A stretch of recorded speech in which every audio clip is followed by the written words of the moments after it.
For years, fans noticed something wrong. The handsome actor from Cabaret and Logan's Run looked different.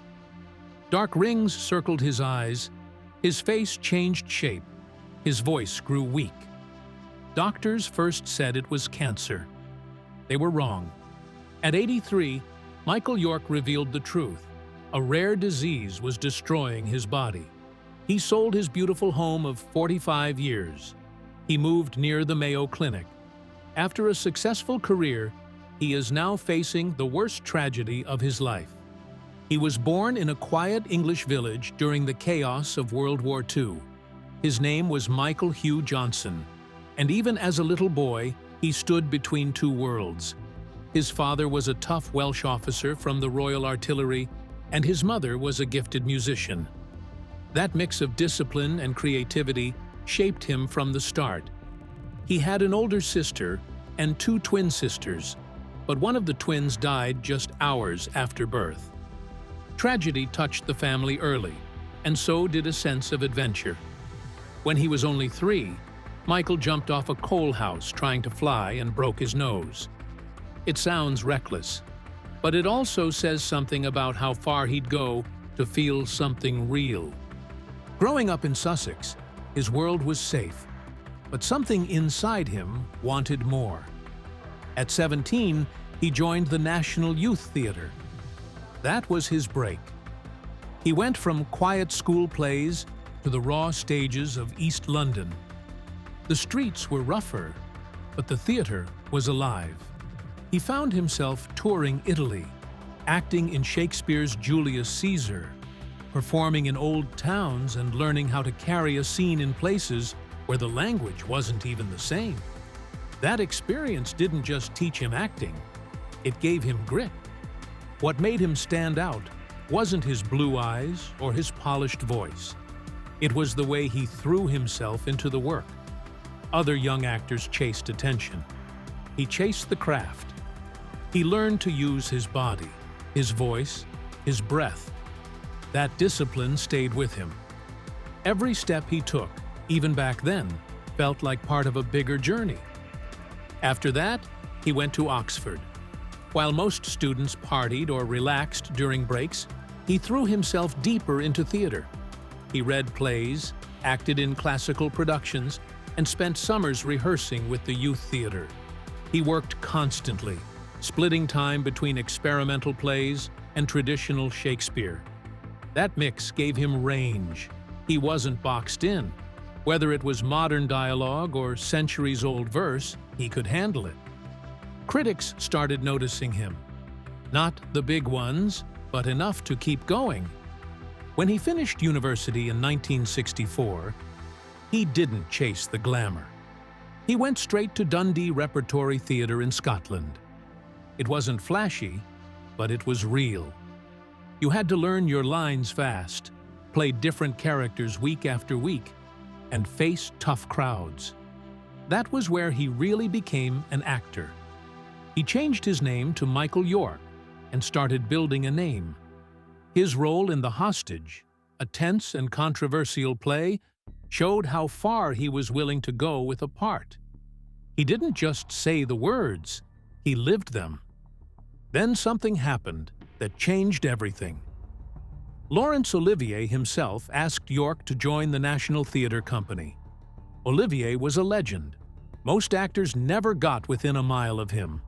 But there York was, just months out of school, suddenly working with giants. He wasn't given lead roles, but he didn't care. He took on smaller parts, listened, watched, and absorbed everything. He learned from the best how to hold a stage, how to make silence louder than a speech. He performed in Shakespeare, in historical dramas, in classics. He played a watchman, a soldier, a nobleman. And in every role, no matter how small, he left a mark. One afternoon, during a break at the Old Vic, he was in the canteen getting a cup of tea. Director Franco Zeffirelli, already keeping an eye on him, walked up and asked if he'd like to do films. That's how fast things can turn. One moment, you're pouring milk into your tea. The next, you're on your way to becoming a star. But the truth is, it wasn't luck. It was years of quiet, hard work, risks, failures, and choices that got him there. 2 years later, in 1967, Zeffirelli made his move. He cast York as Lucentio in The Taming of the Shrew, a big-budget Shakespeare film starring none other than Elizabeth Taylor and Richard Burton. It was York's very first film. He was only 25. Most young actors would have crumbled under the pressure. Millions of dollars on the line, surrounded by two of the most famous and famously explosive stars in Hollywood. But York held his ground. He learned the rhythm of film acting quickly, combining classical lines with physical comedy. The result? Audiences loved him. Even critics praised his earnestness and screen presence. The film had its royal premiere in London, with Queen Elizabeth II in the audience. And from that moment, Michael York was no longer just a stage actor. He was on the map. While that film opened doors in cinema, television came knocking too. That same year, he landed a role in The Forsyte Saga, a sweeping BBC drama about a wealthy British family. York played Jolly, a young, sensitive soul caught in a world of tradition and pride. The series was massive. 26 episodes, huge sets, elegant costumes. At first, not many saw it. BBC Two wasn't available in most homes. But when it re-aired on BBC One in 1968, it became a cultural explosion. By the final episode, over 18 million people were watching. Even the Soviet Union bought the rights. It was the BBC's first real global TV hit, and York was right at the center of it. His face, now known from both screens, was everywhere. But his biggest moment came in 1968. Zeffirelli brought him back, this time to play Tybalt in Romeo and Juliet. The budget was $850,000. Big money for a Shakespeare film. The production was risky. Zeffirelli cast real teenagers in the lead roles, which had never been done before. Olivia Hussey was just 16. Leonard Whiting was 17. York, slightly older at 25, brought intensity and fire to the role of Tybalt, Juliet's dangerous, vengeful cousin. He wasn't just reading lines, he was living them. When Tybalt fought Mercutio, then Romeo, the duels felt raw, fast, and terrifying. The red cape he wore became iconic. His scenes crackled with tension, and the film exploded with emotion. That movie changed everything. Romeo and Juliet grossed nearly $39 million worldwide, the biggest box office hit ever for a Shakespeare film. That's more than $300 million today. It won 2 Oscars and got nominated for Best Picture. And it became something more, a Shakespeare film that teenagers actually wanted to watch. Young audiences connected deeply. They saw themselves on screen, feeling love, rage, and heartbreak. York's Tybalt wasn't just a villain, he was a real person, driven by pride and fury. Critics took note. Suddenly, he was more than promising. He was essential. In just 3 years, York went from a stage newcomer to an international star. And through it all, one thing tied it together: Franco Zeffirelli. The bold, unpredictable director had seen something others missed. He gave York the space to grow, to learn, and to shine. Between 1969 and 1971, while most young actors were playing it safe, Michael York was already breaking rules. He wasn't chasing heroic roles or romantic leads. He was doing the opposite, picking characters that were strange, dark, or hard to like. In The Guru, 1969, York was only 27. He played a British rock star flying to India in search of enlightenment. But this wasn't a sweet journey of peace and love. His character was selfish, arrogant, and unsure whether he actually cared about spirituality or was just pretending. The movie came right after the Beatles made headlines for visiting India, and people were fascinated by anything Eastern. The film was shot on location and co-starred the legendary Indian actor Utpal Dutt, who played the sitar master forced to teach this clueless foreigner. Their scenes together weren't just about music. They were a battle of values. Tradition versus ego. East versus West. York's performance felt real because he played it with quiet confusion, never fully understanding the world he was walking through. That made it all the more honest. Then came Something for Everyone, 1970. And this time, York didn't hold back at all. He was 28, and he played a character named Conrad Ludwig, a charming, cold-hearted drifter who seduces both men and women to climb his way into a wealthy Austrian family. He wasn't romantic, he wasn't noble, he was dangerous and beautiful and calculating. He slept with whoever gave him power. He killed to get what he wanted. He used people like tools. Angela Lansbury, already a Hollywood icon, played the countess he manipulated. Their scenes together felt like a chess game. Him, always 3 moves ahead. There's a moment in the film when someone asks him, "You can sleep with anyone, can't you?" York's character stares back and says, "If I have to. But I have my preferences." That one line summed up the whole character. It was rare and bold in 1970 to play a bisexual character without apology. But York didn't just play it, he owned it. The film drew comparisons to the talented Mr. Ripley for good reason. It was just as twisted and just as brilliant. By 1971, York had moved into the world of war thrillers with Zeppelin. This time, he wasn't a killer or a lost soul. He was a man caught between 2 countries. He played Geoffrey Richter Douglas, a Scottish officer with a German mother. Because of this mixed background, he was perfect for a secret mission. During World War I, when Germany's Zeppelin attacks terrified British cities, York's character was asked by British intelligence to pretend to defect to the enemy. He wasn't a real traitor, but had to act like one. It was a dangerous, double-edged plan. He boarded a massive German airship as a spy, knowing one mistake could cost him his life. The film built tension slowly, with scenes full of silence, suspicion, and tight spaces inside the floating death machine. York didn't play the character as a brave hero. He played him as a human being, unsure of who he really was, pulled between loyalty and blood. That made it even more gripping. In early 1972, Michael York stepped into a role that would change everything for him. He played Brian Roberts in Cabaret, a quiet British academic who finds himself pulled into the wild energy of 1930s Berlin. But this wasn't just another musical. Directed by Bob Fosse and starring Liza Minnelli, the film broke taboos. York's character was bisexual, something almost never shown in Hollywood at the time. The film earned over $42 million, and York's performance stood out not just because of what he said, but because of what he didn't.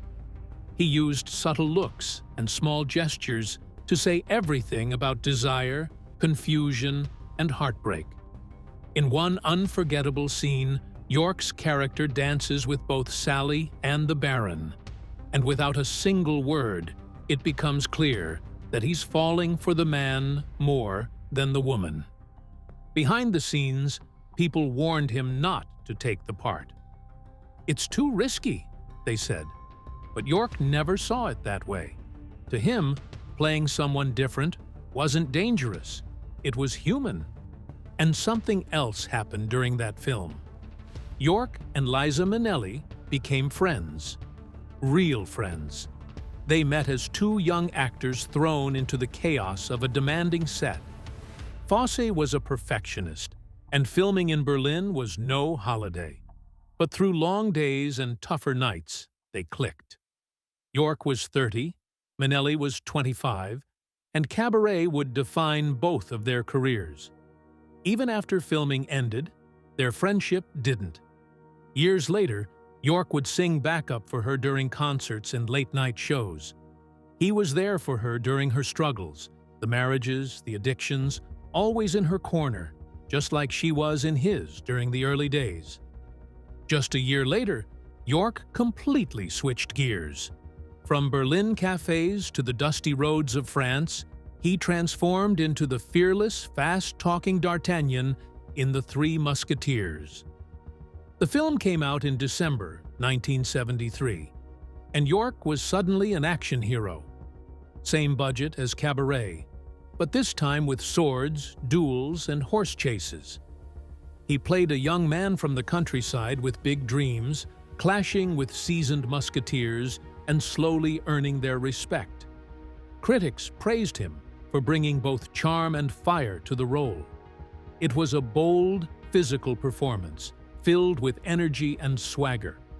The film was originally planned for the Beatles. Yes, that Beatles, but ended up being York's moment instead. He trained hard, fought hard, and smiled through every bit of it. Just like that, he had range, from quiet professor to swashbuckling fighter. Then, in 1974, York joined one of the most glamorous casts in film history. Murder on the Orient Express wasn't just a movie, it was an event. Directed by Sidney Lumet and packed with legends like Albert Finney, Lauren Bacall, Sean Connery, and Ingrid Bergman, the film brought York into a new spotlight. He played Count Andrényi, a Hungarian diplomat hiding a dark secret about his wife. Unlike his fiery role in The Three Musketeers, here he was polished, calm, protective. But even in this quiet role, he had moments of heat. In one scene, Poirot questions his wife about a sleeping drug, and York's character snaps to her defense, ready to fight anyone who dares accuse her. The film made nearly $38 million and proved again that York could do it all. Be soft, be bold, be dangerous, be kind. Michael York's journey through the mid-1970s was anything but quiet. In 1975, he stepped into the role of a British officer stationed in colonial India for the film Conduct Unbecoming. He played Lieutenant Arthur Drake, a young, optimistic man who slowly finds himself wrapped in a dark scandal. At first, he's just there to help defend another officer in a secret, unofficial trial. But the deeper he digs, the more twisted things get. What starts as a formality turns into a personal mission for justice. As Drake uncovers disturbing secrets buried in the regiment, York's performance grows more intense. He transforms from naive newcomer to a man risking everything to do what's right. Just 1 year later, York made a sharp turn from period drama to the far future. In 1976, he became Logan 5 in Logans Run, a futuristic enforcer in a society where no one is allowed to live past the age of 30. His job was to hunt down runners, people trying to escape their fate. But when Logan's own life clock is tampered with, he starts asking questions. The world he thought was perfect begins to fall apart. Alongside Jessica 6, he runs for freedom, dodging death and discovering that life outside the dome is real. The story ends with Logan returning to expose the truth, and the system collapses. It was a defining role for York, one that made him a science fiction legend. Behind the scenes, he pushed boundaries too. In one iconic scene, Logan is interrogated by a computer that splits his mind into holograms. York became the first actor ever filmed in holographic form. He had to perform as 7 versions of himself in a single scene. It was strange, technical, and groundbreaking. While some thought he did his own stunts in the famous ice cave scene, it was really his holographic work that made headlines. The film's effects earned an Academy Award and set a new standard for sci-fi visuals. Then, in 1977, York took on something entirely different. He reunited with Franco Zeffirelli to play John the Baptist in the miniseries Jesus of Nazareth. It aired across multiple countries and became a global TV event. His fiery, intense performance stood out, especially during the moment where he baptizes Jesus and declares him the Son of God. The show became a classic, watched by millions, and York's role gave the story a sense of urgency and conviction that stuck with viewers. Before all of this, in 1974, York had already taken on the beloved character, Pip, in Great Expectations. The film had a star-studded British cast and brought Dickens's story to life with rich visuals and a bold twist, casting the same actress as both young and older Estella. Critics debated the choice, but York's emotional performance held it all together. His version of Pip felt real, unsure, hurt, ambitious, and hopeful all at once. As the 1980s rolled in, York shifted to television. In 1986, he earned his first Emmy nomination for a touching role in an ABC after-school special called Are You My Mother? It was a deep, emotional performance in a show meant for young audiences, but York didn't hold back.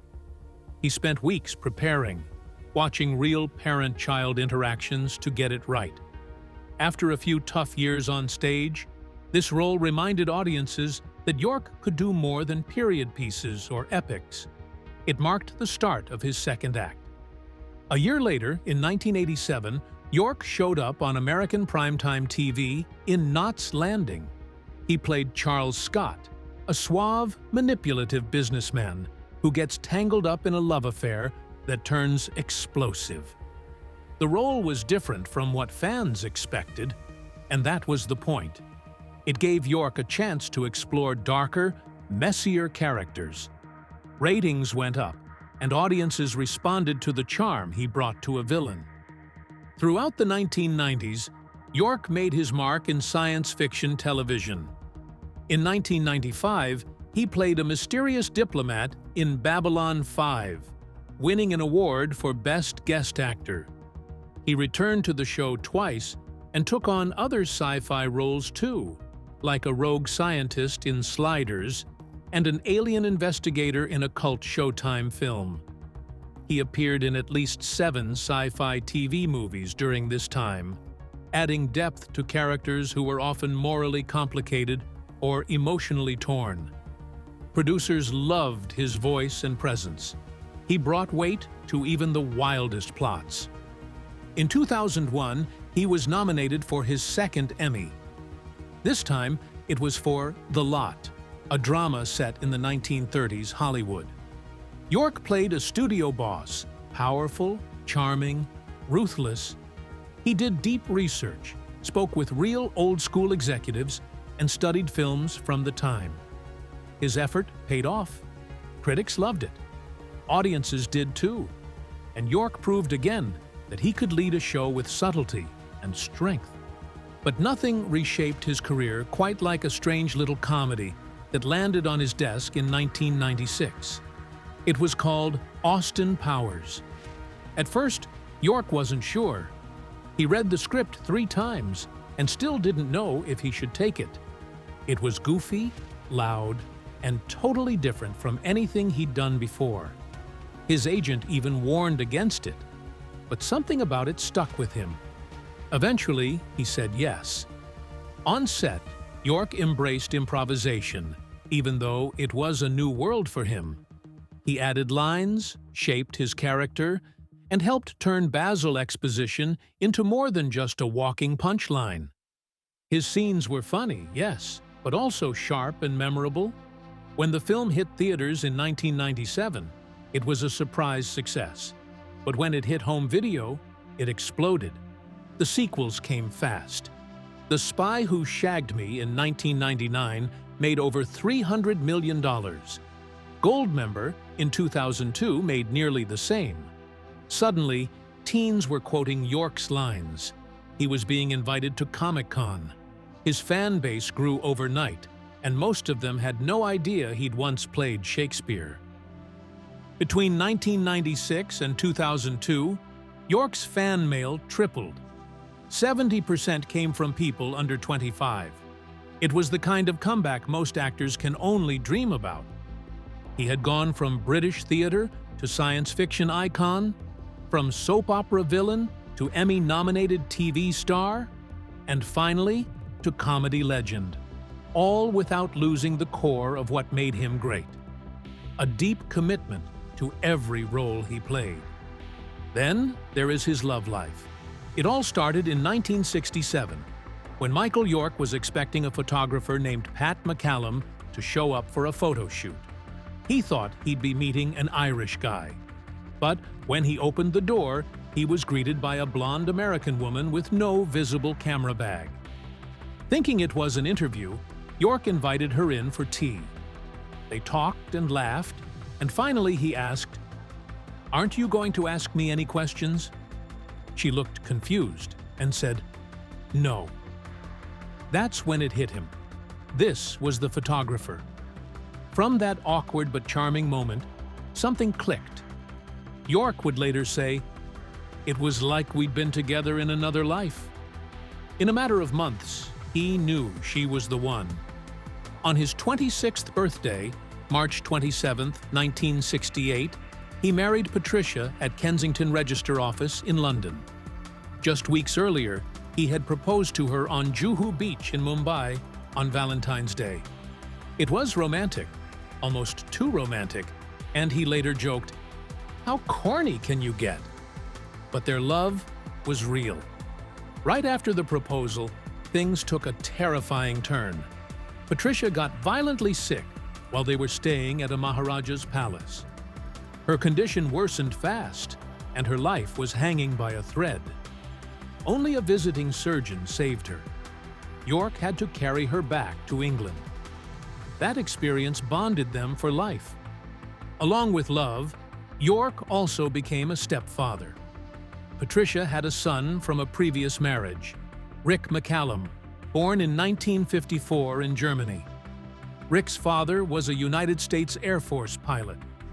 Over time, Rick would grow up to be one of Hollywood's most powerful producers, best known for producing the Star Wars prequels. He also worked on The Young Indiana Jones Chronicles and collaborated closely with George Lucas. While York built a career in front of the camera, Rick made waves behind it, and through it all, their bond stayed strong.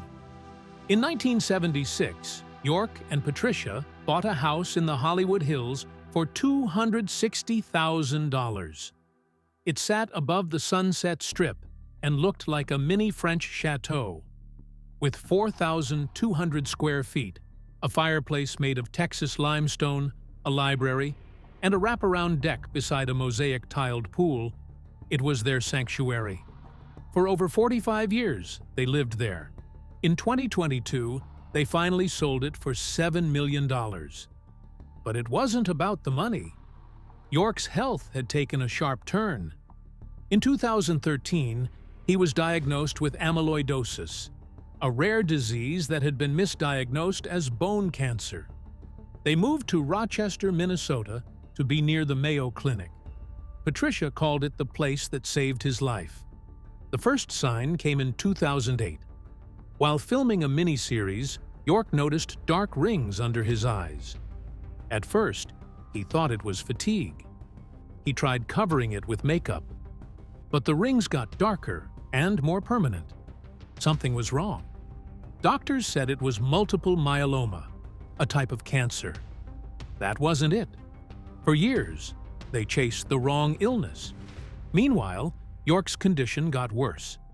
His voice started to fail.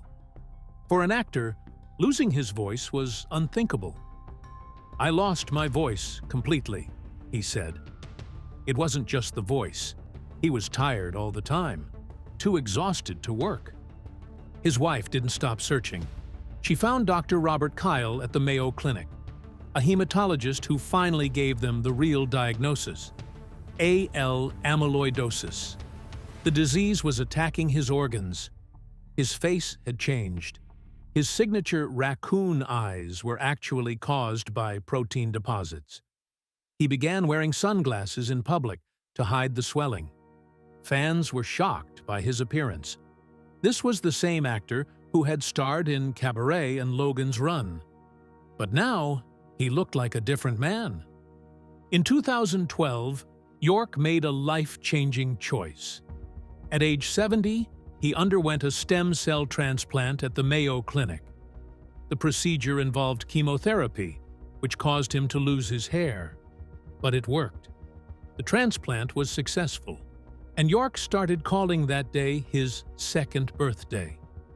He had a new immune system and a second chance.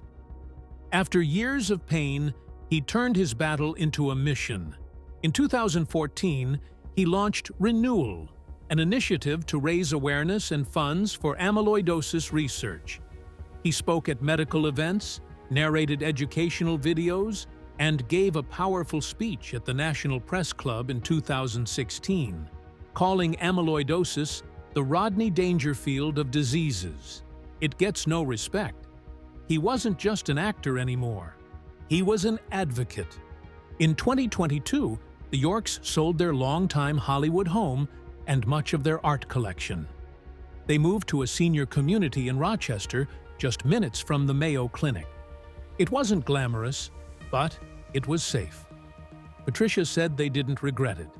They explored local museums, wrote books, and found peace in their new life. She kept writing. He lent his voice to film projects when he could. He even voiced a character in The Simpsons, something that delighted his grandchildren.